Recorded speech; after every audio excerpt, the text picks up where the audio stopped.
की ओर करवट बदली है, करवट अभी खड़ी हुई नहीं, खड़ी तो उसी दिन होगी 30 अक्टूबर को। उस नए इतिहास के निर्माण करने में बंबई से ज्यादा धर्म प्रेमी आए, एक नया इतिहास रखे, मर्यादा पुरुषोत्तम श्री राम के मंदिर का नव निर्माण। I appeal to you, Ram Jyoti will give you all the inspiration needed for the betterment of the life. All what is needed for betterment of life is only Ram. If there is no Ram, there is no survival. For that purpose, I Ram की गाते हैं, सौगंध राम की गाते हैं, हम मंदिर वही बनाएंगे, बच्चा बच्चा राम का, बच्चा बच्चा राम का। Ram Janmabhoomi actually belongs to Hindus. It's all Hindu only. We are all Hindu and we are supporter of Hindu. आपको लगता है कि ये राम जन्मभूमि बनेगा? Definitely, 100%. आप क्या काम करते हैं? I am doing my business, oil business. तो आप जाने वाले हैं अयोध्या? Yeah. कौन सी तारीख को निकलेंगे? That depends on my booking. यहाँ से कितने लोग जाएंगे? Well, not less than 50,000.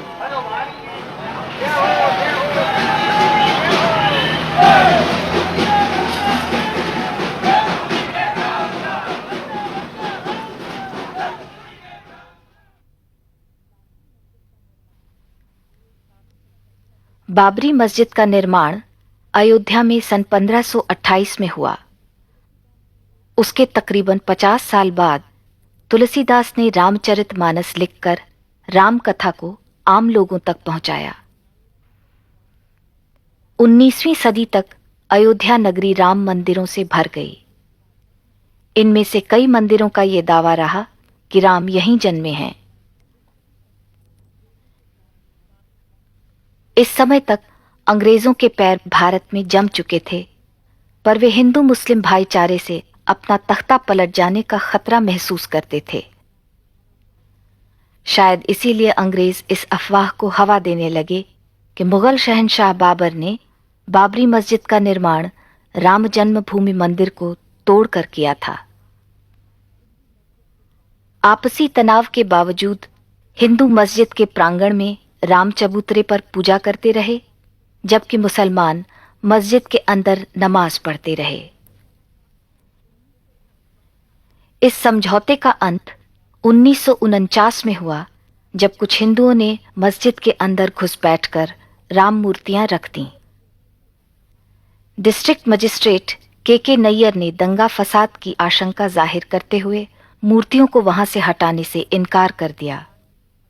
बाद में वे जनसंघ में शामिल हो गए और संसद सदस्य भी बने। मस्जिद को सील बंद कर मामला कोर्ट में दर्ज कर दिया गया। कोर्ट ने पुजारी नियुक्त किए और हिंदू मस्जिद के बाहर से पूजा करने लगे। आज हिंदू कट्टरपंथी कसम खा रहे हैं कि कोर्ट का फैसला जो भी हो, वे मस्जिद की जगह एक भव्य मंदिर का निर्माण करेंगे। दुनिया भर से रामशिलाएं और चंदा इकट्ठा हो रहा है। उधर वीडियो अभियान मस्जिद में राम जी के चमत्कारी रूप से प्रकट हो जाने का दावा कर रहा है।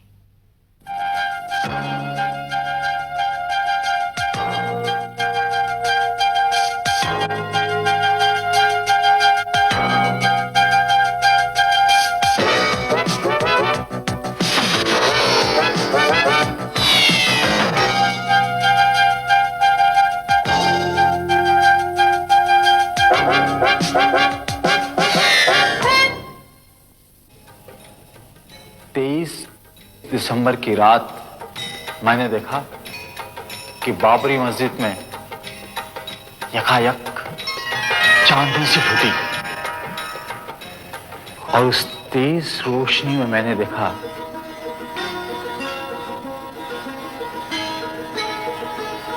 कि 4-5 साल का बेहद खूबसूरत लड़का खड़ा है।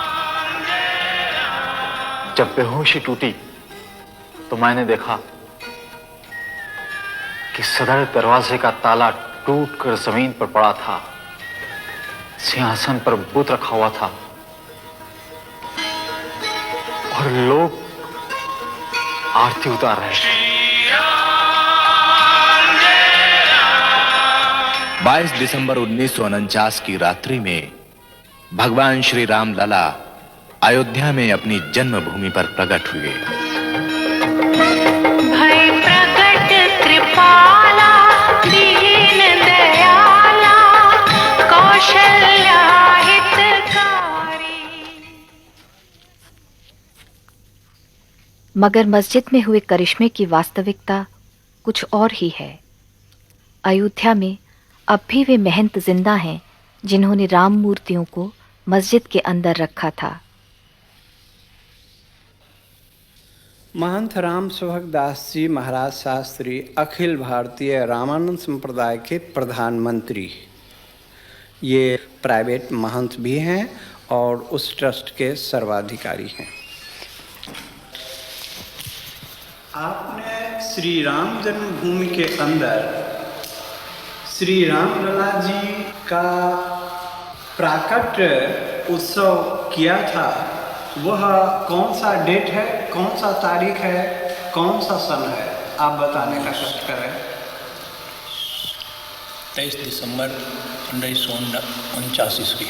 23 दिसंबर 1949 ईस्वी में आपने श्री राम लला जी का प्राकट्य उत्सव किया था और वहाँ बाबरी मस्जिद में भगवान का अवतार हुआ था आपके द्वारा। आपके ऊपर भी कोई ऑर्गेनाइजर था? उस नियुक्ति में प्रधान नैयर साहब थे, के नैयर, जो यहाँ के डीएम थे। और 1949 से लगातार प्रतिमा रखी गई है, तब से नहीं हटाई गई अभी तक। तो आप ही ने रखी थी? महंत राम सुभग दास जी शास्त्री जी जो आप सामने में हैं, आपने ही रखी थी। हाँ जी, हमारे और भी सहयोगी थे, केवल मैं नहीं था। तो मूर्ति रखने का काम आपको कैसे, उसके बारे में आपने कैसे सोचा? ये तो स्वप्न रूप हुआ। उस स्वप्न को साकार किया मूर्ति रख के। गवर्नमेंट ने आपके नाम से वारंट जारी किया था। वो वारंट का नकल मैं इस समय आपको मौजूद है, मैं दिखा सकता हूँ आपको। जेल से कैसे निकला? जेल से फिर वो जमानत पर रिहा हुए, मुकदमे चले और मुकदमे से आप फिर बरी हो गए।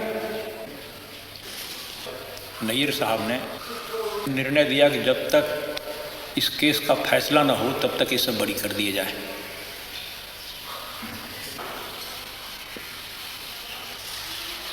मेरा जो प्रारंभिक काम था कि भगवान राम उसमें स्थापित हों, इस सिद्धांत लेकर जितना काम करना था मैं किया। अभी बोलने पे मुझे गवर्नमेंट बंद भी कर सकती है इसलिए मैं बोलता हूँ नहीं।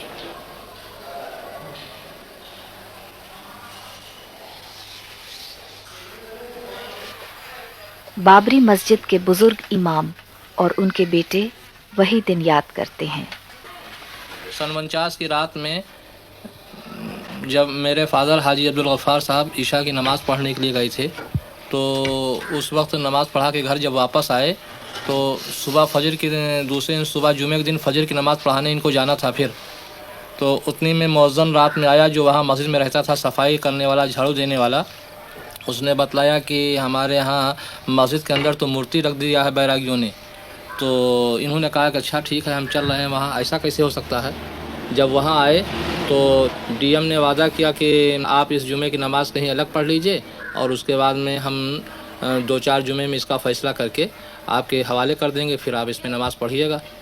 तो ये उसी जुमे का इंतज़ार आज तक कर रहे हैं।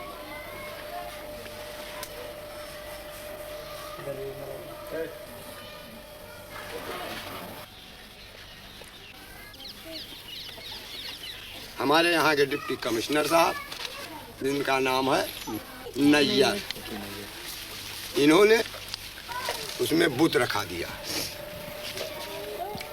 रात को, और जब सुबह की नमाज पढ़ने गए लोग तो वहाँ नहीं जाने दिया गवर्नमेंट के।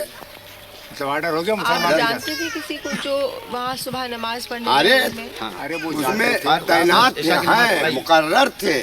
अजान देने वाला अलग और नमाज पढ़ाने वाला एक खास आदमी होता है जिसको पेश इमाम कहा जाता है।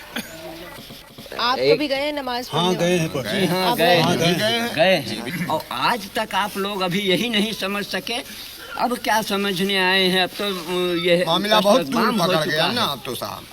अब ज़ेर गौर है वहाँ अदालत में, दुनिया खलफशार हो गया, खुदा मालूम कितने लोग नजर आतश हो गए, कितने लोग मौत के घाट पहुँच गए। और इसके बाद जनाब आज आप आते हैं उसके लिए जांच के लिए। हम लोग उसी के सहारे हैं कि क्या फैसला होता है। अब तो हमारी बात जौन पहुँचे कर रहा पहुँच गई, अब हमारी बात क्यों पहुँचावे वाला नहीं है और ना हमारी बात में कोनो ताकत है। आज इतनी नफरत पैदा कर दी गई है कि जनाब हमारी सूरत से लोग बेजार हैं।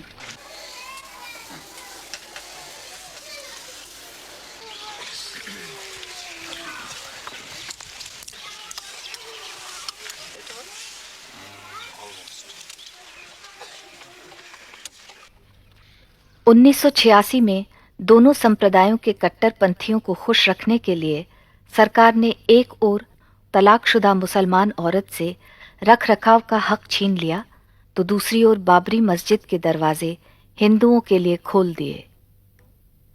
विरोध में मुसलमानों ने बाबरी मस्जिद एक्शन कमेटी का गठन किया, लेकिन उनके कट्टर रुख के जवाब में हिंदुओं का फिरका परस्त गुट हिंसा पर आमद हो उठा। दंगों में 2500 से ज्यादा लोगों की जानें गईं।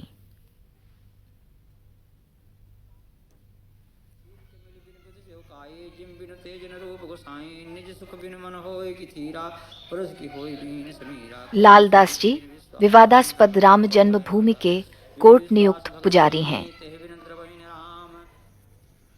ये जो विश्व हिंदू परिषद ने मंदिर बनाने का कार्य शुरू किया है, इसके बारे में आप क्या सोचते हैं? ये तो एक राजनीतिक मुद्दा है। विश्व हिंदू परिषद ने जो कार्यक्रम चलाया है, मंदिर तो बनाने के लिए कोई रोक नहीं था। फिर हमारे यहाँ ऐसा कोई विधान नहीं है कि हम भगवान को अलग हटा करके किसी जगह रखे जाएं, क्योंकि भगवान जहाँ विराजमान हमारे होते हैं हम उसको मंदिर ही मानते हैं। हमारे यहाँ हिंदू परंपरा ही है, चाहे वो किसी भी मकान में रख दिए जाएं तब भी हम उसको मंदिर ही कहते हैं, क्योंकि भगवान जहाँ विराजमान है वो मंदिर ही होता है।